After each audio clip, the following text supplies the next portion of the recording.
Hello guys, this is the Last Creeper here, and welcome to a brand new show called Knockout Reviews, where I review video games to see if they are so awesome that they are knocked out of the park, or that they are so terrible and flawed that we have the chance to KO them. Yeah!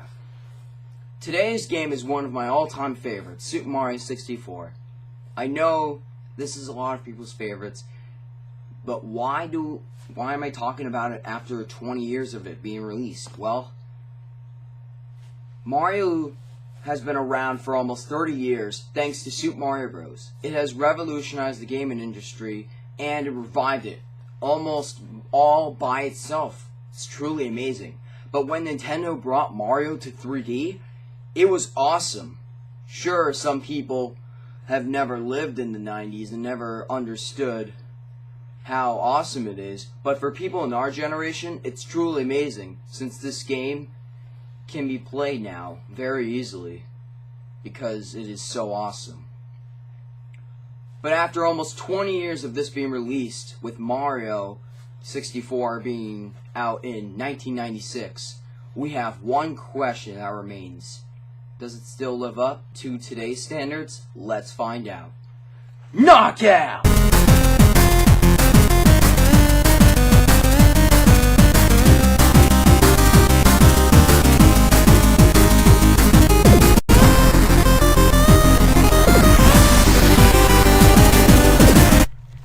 Round 1. Story. Most of you already know the story to pretty much every Mario game, but if you don't, here's the summary. Princess Peach invites Mario to come over to her castle for some cake. But once Mario enters the castle, however, he discovers that Bowser has once again kidnapped the princess, and it's up to Mario to go save her. But Mario can't do it alone. He must go into 15 different worlds to retrieve at least 70 stars in order to defeat Bowser.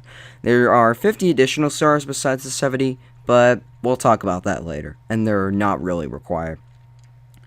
The story is simplistic yet direct. The goal is clear and the player understands what to do to finish the game. It's nice to have a game sometimes that doesn't mean to be told in the cinematic type of way.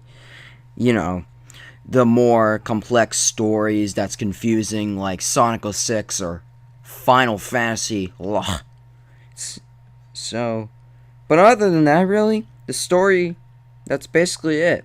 For the plot summary, the game's doing good so far. Let's check out the audio and visuals next.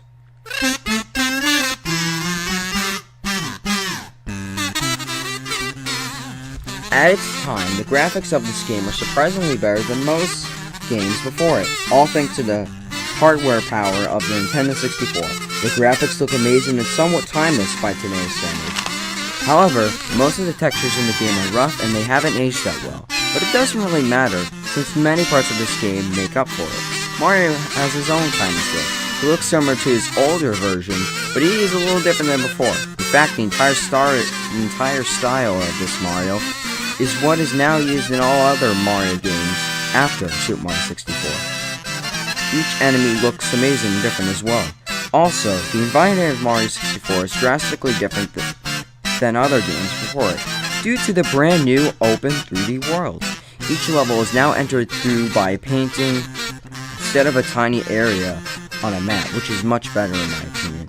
There are some levels, such as Hazy Maze Cave, that are entered in different ways, but the majority of the levels are entered through paintings. Overall, the visuals are pretty smooth for a Nintendo 64 game. The audio in this game is where it also excels. Not just the music, but the audio used with Mario and the sound effects too. Charles Martinet, the voice of Mario, is what brought this game an icon to life. Mario's voice sounds much lower in pitch nowadays, but you can tell how fun and fresh he sounds in this game. This is the first game where Charles Martinet is the official voice of Mario. There is one game before it, but besides that, this is the first main game in the Mario franchise where Charles Martinet voiced Mario. The sound effects for everything else is great too, even if it can be played over and over again. But for some reason, those sounds aren't that annoying as you might think. The music throughout each level is catchy and can travel with you through your playthrough of Super Mario 64. But the weird thing is, despite how iconic it is, the music tracks can repeat throughout most of the levels. The good news is, there aren't that many annoying tunes. all of the tunes in the 15 different levels in the overworld, and etc. They're all epic, especially Dire Docs.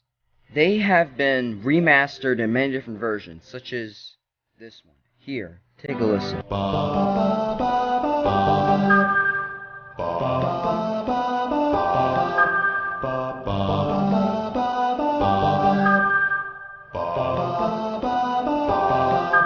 Now, enough of how this game looks and sounds. Let's see how it plays. This is where the real meat and potatoes are. Yeah! Final round. Gameplay. In the original Mario Bros. Games, what you could basically do was just run, walk, jump, and that's basically it. The games were fun, sure, but Mario couldn't do much.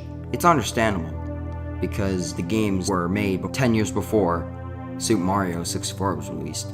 But once Super Mario 64 was released, holy crap, Mario can do much more than just run and jump. He can long jump, he can triple jump, he can wall jump, he can wall kick, he can punch, he can kick, he can slide, he can do a breakdance. Heck, he can even swim. I know swimming was a staple in all the Mario games ever since the first one, but in this game it's much more precise and in depth, especially since if you swim too long, you die. But enough of all those moves. There's a lot more to cover in terms of gameplay, and I don't have time to describe all of the moves he does. But let's just say you'll be using pretty much everyone, except for the breakdance one. I really don't know why they made that one anyways.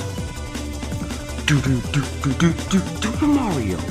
Well, it's entirely different from the original Mario games. In the original Mario games, you move from left to right to get to a goal with a time limit sort of thing. But in Mario 64, it's entirely different, all because of the focus of an open world 3D environment.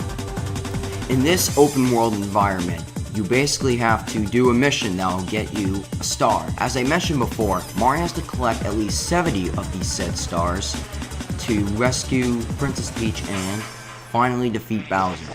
You don't have to collect every single star in the level, but each level has a total of 7 stars. The final 7th star is secret. You have to get all 100 coins to get that star.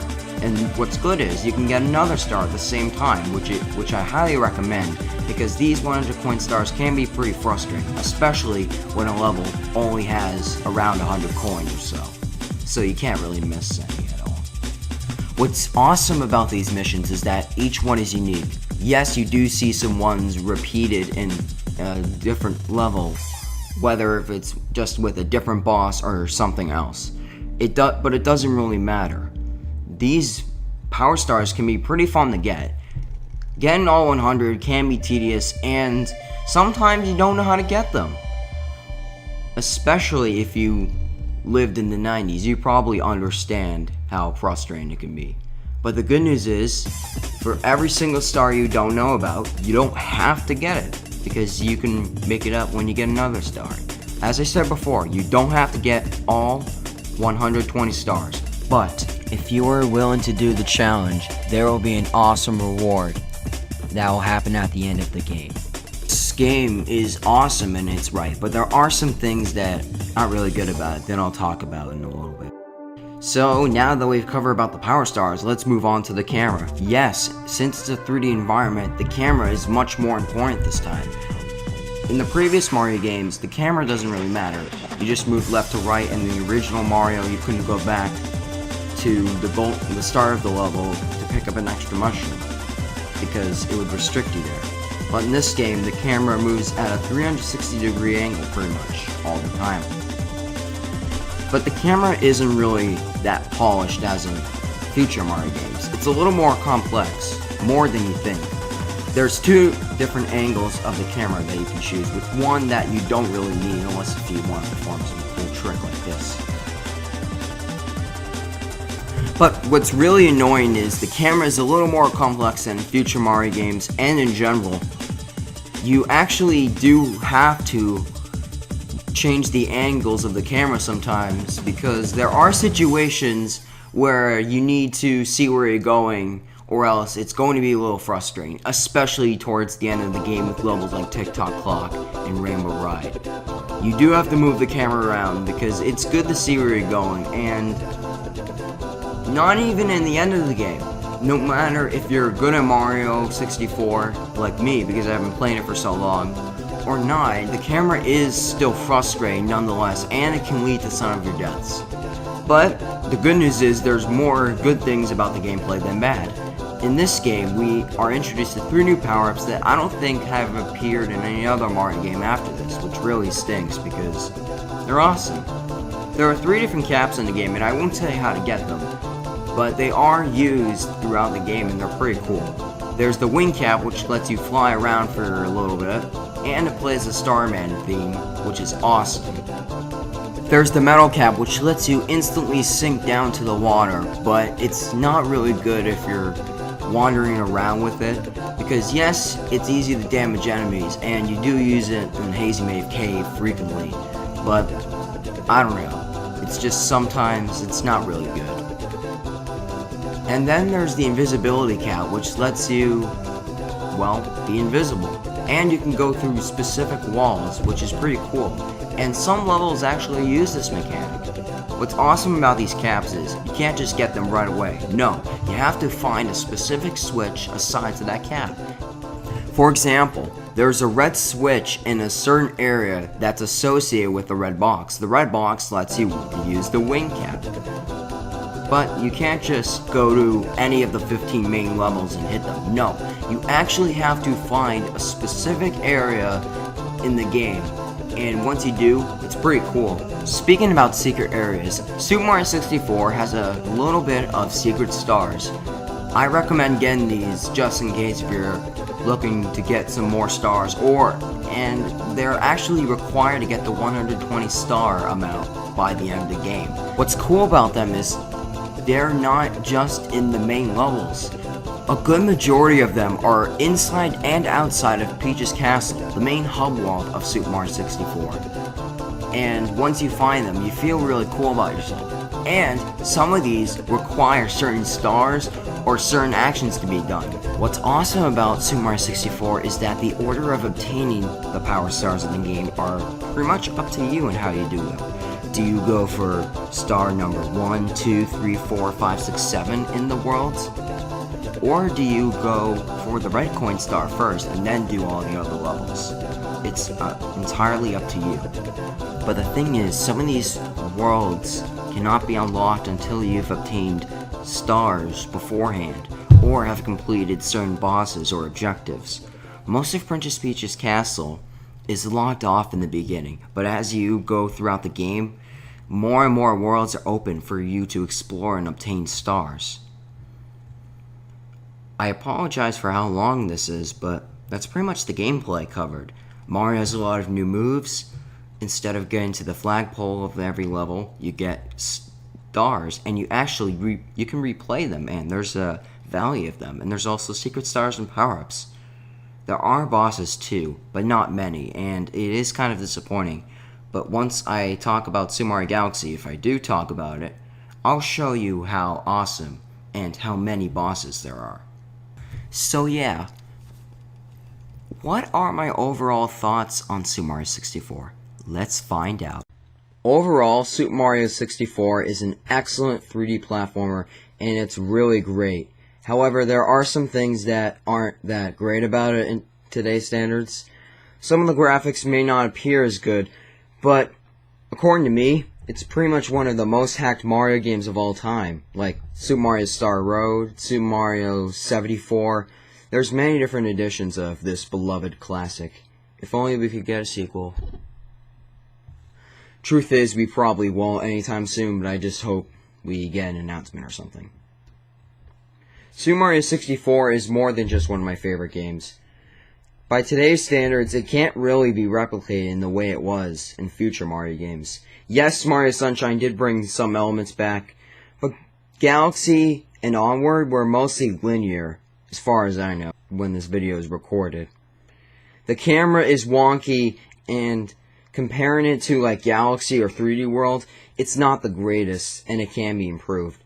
But it's one of Nintendo's first 3D titles, so that's pretty understandable. The gameplay is still solid and fluent throughout, however the bosses are lackluster and it's pretty disappointing. Oh well, because it was great. But if you guys want to play it today, you can get it for, what, $10 on the Wii U eShop, or you can get the Super Mario 64 DS, which is, I don't know. I'm hoping it's cheap. You can probably get it at GameStop. I'm just hoping they put it on the eShop too. It has more stars. It has Luigi and Yoshi and Wario and stuff. And I think it might be the superior version. But if you ask me, collecting all the stars can be pretty tedious, but getting all 100 is okay. It's not worth it, but I think it's still fun. Especially in Super Mario 64 DS. And I also prefer the original. But it's up to you. That's what I love about life. It's all about choice. This game knocked me out with an 8 out of 10. Oh! Here we go! That's right, guys. There's new videos coming soon for you. Zachcraft is back, and that will be the next video I am going to produce. There will be a few other side projects, but nothing